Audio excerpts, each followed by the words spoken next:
तो इस एपिसोड की शुरुआत वॉचर से होती है, जहाँ पर वॉचर हमें एक ऐसा यूनिवर्स दिखाता है जहाँ पर सर्टर रैग्नारोक ला रहा होता है और वहीं पर थॉर के फादर ओडिन उसे रोक रहे होते हैं। वॉचर हमें बताता है कि मल्टीवर्स के हर यूनिवर्स के अंदर एसगार्ड के ऊपर रैग्नारोक आता ही है, लेकिन जहाँ एमसीयू के यूनिवर्स के अंदर रैग्नारोक के आने से पहले ओडिन ने टेसरेक्ट को अर्थ पर छुपा दिया था ताकि वो वहाँ पर सेफ रह सके। वहीं इस यूनिवर्स के अंदर कुछ ऐसा हुआ कि जब तक ओडिन टेसरेक्ट को अर्थ के किसी विलेज के अंदर छुपा पाता, तब तक उससे पहले ही सर्टर एसगार्ड के ऊपर रैग्नारोक ले आया, जिसके बाद सर्टर ने अपने एक ही हमले से पूरे एसगार्ड को डिस्ट्रॉय कर दिया। लेकिन रैग्नारोक के बाद भी टेसरेक्ट बच गया और वो स्पेस से होता हुआ सीधा अर्थ प्लेनेट के अंदर गया और वहाँ से एक जंगल के अंदर गिर गया। इसके बाद इस एपिसोड का इंट्रो आता है और फिर इंट्रो के एंड होते ही कहानी शिफ्ट होती है सीधा अर्थ प्लेनेट के ऊपर, जहाँ पर अब बहुत साल बीत चुके हैं। यहाँ के एक जंगल के अंदर हम एक कबीले के लोगों को देखते हैं जो कि यहीं पास के गांव में रहते थे और वहाँ पर खुशी से जिंदगी बिताते थे। इसके बाद एक कहानी में एंट्री होती है काहोरी की, जो कि इस एपिसोड की मेन कैरेक्टर है। काहोरी इसी गांव के कबीले की लड़की है जो कि एक दिन अपने छोटे भाई वाहता के साथ खेलते खेलते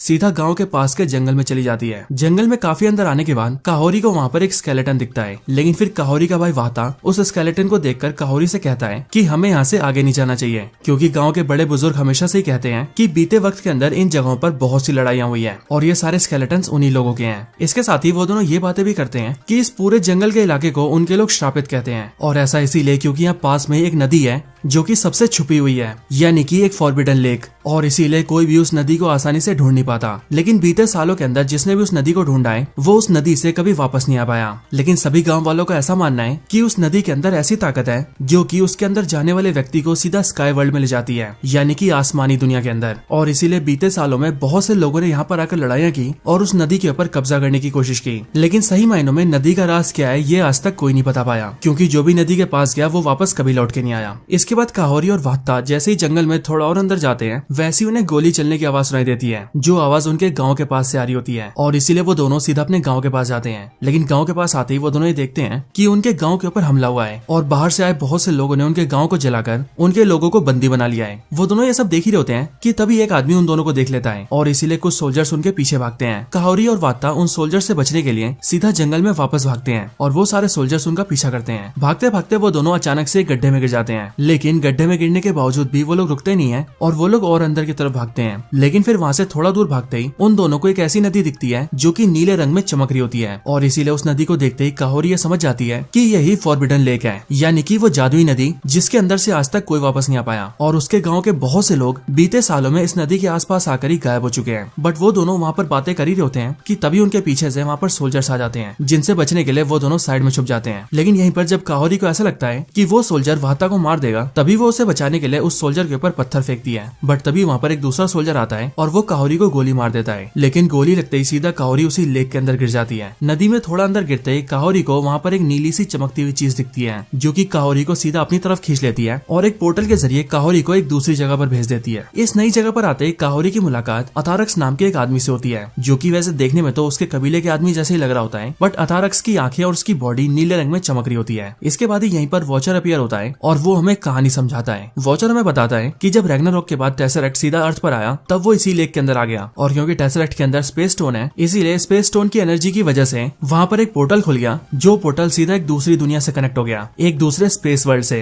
और इसीलिए काहोरी के गांव के जो भी लोग आज तक इस लेक के अंदर आए, वो सारे के सारे उसी पोर्टल के जरिए इस दुनिया में आ गए। इसके बाद ही अथारक्स काहोरी के पास आता है और वो उससे कहता है, डरो मत मेरी बहन, ये आसमानी दुनिया है और तुम्हारा इस आसमानी दुनिया में स्वागत है। इसके अगले सीन में जब काहोरी की आंखें खुलती हैं, तब वो ये देखती है कि दिन हो चुकी है और उसके आसपास ऐसे बहुत सारे लोग हैं जो कि देखने में उसके कबीले के ही लोग हैं, बट उन सब के पास स्पेशल पावर्स है। इसके बाद एक काहोरी के पास अथारक्स आता है और वो काहोरी को सब समझाता है। वो काहोरी से कहता है कि जब तुम उस नदी के अंदर गिरी थी, तब वहाँ के पोर्टल के जरिए तुम इस दुनिया में आ गई, और ये दुनिया है आसमानी दुनिया। इस दुनिया के अंदर सब खास है और यहाँ की हर एक चीज के अंदर शक्तियाँ हैं, और जब हम यहाँ की चीजों को खाते हैं तो हमारे अंदर भी ये शक्तियाँ आ जाती हैं, जो कुछ टाइम में तुम्हारे अंदर भी आ जाएंगी। इसके साथ ही वो काहोरी से कहता है कि जब वो छोटा था, तब गाँव के लोग धीरे धीरे करके नदी के पास जाकर गायब हो रहे थे, यहाँ तक कि उसका कजन भी गायब हो गया था। लेकिन जब वो खुद इस दुनिया में आया, तब उसे वो सारे लोग यहाँ पर मिले, और फिर वो समझा कि उसके गांव के सारे लोग इस आसमानी दुनिया में आ गए हैं, और इसीलिए वो जानता है कि काहोरी को भी चीजें अजीब लग रही होंगी, लेकिन धीरे धीरे उसे भी इन सब की आदत हो जाएगी और वो यहाँ पर बहुत खुश रहेगी। लेकिन फिर ये सुनते ही काहोरी उससे कहती है कि मेरा गांव खतरे में है और इसीलिए मुझे उसे बचाने जाना है, और फिर इसके लिए काहोरी सीधा उसी पोर्टल की तरफ भागती है जिस पोर्टल से वो यहाँ पर आई थी। पोर्टल के पास आकर काहोरी देखती है कि वो पोर्टल बहुत ऊपर है, लेकिन फिर तभी अथारक्स काहोरी के पास आता है और वो काहोरी से कहता है, काहोरी, ये दुनिया एक स्वर्ग है, यहाँ ना ना तो हमारी उम्र बढ़ती है और ना ही हम कभी मरते हैं, और इसीलिए अब उसे भी अपने गांव को भूलकर यहाँ पर आराम से रहना चाहिए। इसके बाद ही दूसरी तरफ रियल वर्ल्ड के अंदर हम ये देखते हैं कि जिन लोगों ने काहोरी के विलेज के ऊपर अटैक किया था, वहीं पर ही उन सबका लीडर सामने आता है और वो स्पेनिश में अपना नाम बताता है। और यहीं पर इसकी बातों से हमें ये पता लगता है कि यहाँ पर इसे स्पेन की रानी ने भेजा है, और वो भी इसीलिए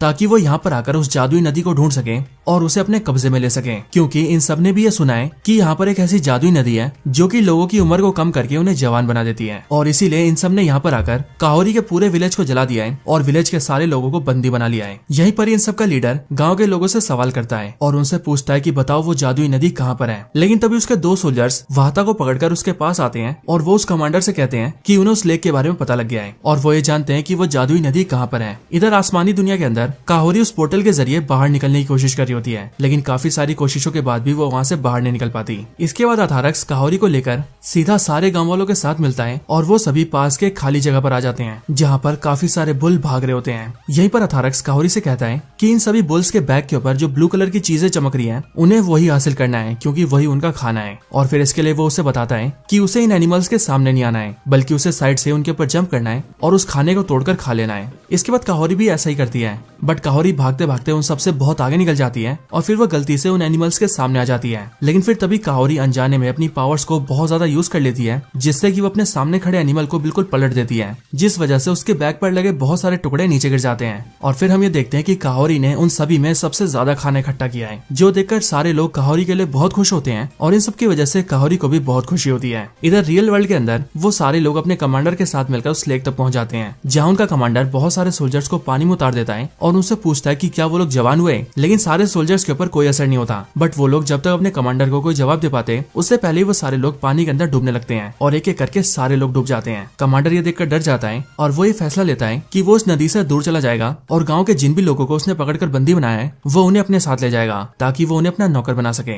लेकिन इधर जितने भी सोल्जर्स नदी के अंदर डूब गए थे वो सारे पोर्टल के जरिए सीधा आसमानी दुनिया में आ जाते हैं और वहाँ पर काहोरी और उसके लोगों को देखकर उन पर अटैक करने जाते हैं। लेकिन काहोरी और उसके लोग इन बातों से बेफिक्र होकर वहाँ पर हंसी खुशी से गाना गा रहे होते हैं और नाच रहे होते हैं। और यहीं पर हम ये भी देखते हैं कि काहोरी भी अपनी दुनिया को भूलकर यहाँ पर बहुत खुश हो चुकी है, बट तभी वो सोल्जर्स वहाँ पर आकर उन पर फायरिंग कर देते हैं। लेकिन काहोरी अपनी पावर्स का यूज करके उन सारी बुलेट्स को रोक देती है और उन सभी सोल्जर्स को पीट देती है। इसके बाद काहोरी उन सारे लोगों के ऊपर चिल्लाती है और उन सभी से कहती है कि उस जादुई नदी ने उन सभी को इस आसमानी दुनिया में भेजा और इस दुनिया ने उन सभी को ताकत का तोहफा दिया। वो सब यहाँ पर बहुत पावरफुल बन गए, लेकिन इसके साथ ही वो सभी यहाँ पर आराम की जिंदगी जीने लगे। लेकिन वो सब लोग ये भूल गए कि वो सब आए कहाँ से हैं, लेकिन वो ये कभी नहीं भूलेगी, और तब तो बिल्कुल नहीं जब उसके लोग मुसीबत में हों। और फिर इसके बाद ही काहोरी अपनी पावर्स को यूज करती है और आसमान में बने पोर्टल को सीधा नीचे ले आती है और फिर उस पोर्टल के पास आकर काहोरी सभी से कहती है कि वो अपने लोगों को बचाने जा रही है और इसीलिए अगर किसी को उसका साथ देना है तो वो उसके साथ आ सकता है। बट ये सुनकर अथारक्स उससे कहता है काहोरी, जंग लड़ना हमारे बस की बात नहीं है क्योंकि हम कोई सैनिक नहीं है और वैसे भी यहाँ पर सब कुछ है, देखो हम यहाँ पर कितने खुश हैं। बट ये सुनकर काहोरी कहती है कि आप सब खुश हैं लेकिन मेरे लोग खुश नहीं हैं और वो तकलीफ में है, इसीलिए मैं उन्हें बचाने जा रही हूँ। और फिर ये बोलकर काहोरी उस पोर्टल के जरिए सीधा अपनी दुनिया में वापस आ जाती है। इधर बाहर हम ये देखते हैं कि स्पेन से आए वो सारे अटैकर्स काहोरी के लोगों को शिप्स में बांधकर वहाँ से ले जा रहे होते हैं। लेकिन फिर तभी काहोरी वहाँ पर पहुंच जाती है और वो उन सभी सोल्जर्स के ऊपर अटैक कर देती है और एक एक करके वहाँ के सारे सोल्जर्स को पीट देती है। लेकिन फिर तभी उन सबका कमांडर काहोरी के ऊपर कैनन्स का अटैक करवा देता है, जो अटैक काहोरी को लग जाता है और वो नीचे गिर जाती है। और फिर तभी वो कमांडर काहोरी के पास आता है और वो अपनी तलवार निकालकर काहोरी को मारने वाला होता है कि तभी हम ये देखते हैं कि वहाँ पर आसमानी दुनिया से काहोरी के सारे लोग आ जाते हैं एंड देन वो सारे एक ही बार में उन सारे दुश्मनों के ऊपर अटैक कर देते हैं, जिसके बाद वो सब और काहोरी मिलकर सभी दुश्मनों को खत्म कर देते हैं और अपने सभी लोगों को बचा लेते हैं। और फिर इस तरह से काहोरी और उसके लोगों की जीत होती है। दूसरी तरफ हम ये देखते हैं कि स्पेन की रानी को भी एक खबर मिल जाती है कि उसके सारे लोग खत्म हो चुके हैं और फिर इसीलिए वो गुस्से से बोलती है कि आखिर वो कौन है जिसने उसके साथ ऐसा किया है। बट फिर तभी क्वीन के सामने एक पोर्टल खुलता है, जिस पोर्टल के अंदर से काहोरी और उसके लोग निकलते हैं और फिर काहोरी क्वीन से कहती है कि उन सब ने उसके लोगों को मारा है और अब वो यहाँ पर शांति के लिए आई है। वो चाहती है कि वो लोग शांति से रहें ताकि पीस मेंटेन रहे। बट ये बात सुनते ही क्वीन गुस्सा हो जाती है और वो काहोरी के ऊपर अटैक करने के लिए कहती है। बट जो भी सोल्जर उनके ऊपर अटैक करने जाते हैं, काहोरी उन सभी को बीट कर देती है और उनके वेपन्स को भी उनसे दूर कर देती है। एंड देन वो अपनी पावर्स को यूज करके क्वीन को भी मजा चखाती है और उसके थ्रोन को तोड़ देती है। और फिर वो क्वीन से कहती है कि अगर उनके ऊपर फिर से कोई हमला हुआ तो फिर उसके बाद क्वीन और उसके लोगों के साथ बहुत बुरा होगा। और फिर इस तरह से हम ये देखते हैं कि काहोरी ने शांति को बरकरार कर दिया है। बट तभी यहाँ पर थोड़ी अजीब चीज होती है, और चीज ये होती है कि यहीं पर एक पोर्टल के जरिए स्ट्रेंज सुप्रीम आता है, यानी कि व्हाट इफ का वही डॉक्टर स्ट्रेंज जिसने की अल्ट्रा विजन को हराया था। और यहाँ पर आकर वो काहोरी से कहता है कि मेरा नाम डॉक्टर स्टीफन स्ट्रेंज है, और वो उसे यानी कि काहोरी को बहुत लंबे टाइम से ढूंढ रहा है। और फिर यहीं पर ही एपिसोड एंड हो जाता है। सो दोस्तों, अब व्हाट इफ का सीजन 2 बहुत ही इंटरेस्टिंग मोड पर आ चुका है। और जिस तरह से पिछले एपिसोड के अंदर कैप्टन कार्टर को एक नई जगह पर भेजा गया था और इस एपिसोड में काहोरी और डॉक्टर स्ट्रेंज को जोड़ा गया है, उससे हम ये कह सकते हैं कि आने वाले एपिसोड्स में कुछ बहुत ही बड़ा होने वाला है। शायद से जो सीजन 1 के अंदर हुआ था उससे भी कुछ बहुत बड़ा। सो आप सब मेरे चैनल को सब्सक्राइब करके चैनल से जुड़े रहिए ताकि आपको आगे के एपिसोड्स की भी एक्सप्लेनेशन वीडियो जल्दी से मिलती रहे। तो बस आज की इस वीडियो में इतना ही। वीडियो को यहीं पर एंड करते हैं। वीडियो पसंद आई तो लाइक करें, चैनल को सब्सक्राइब नहीं किया तो अभी के भी सब्सक्राइब करें, वीडियो शेयर करना चाहते हैं तो ज्यादा से ज्यादा शेयर करें, और आप सभी इसी तरह से हंसते और मुस्कुराते रहें। मैं मिलता हूँ आपसे ऐसी किसी और बेहतरीन वीडियो में, तब तक के लिए गुड बाय।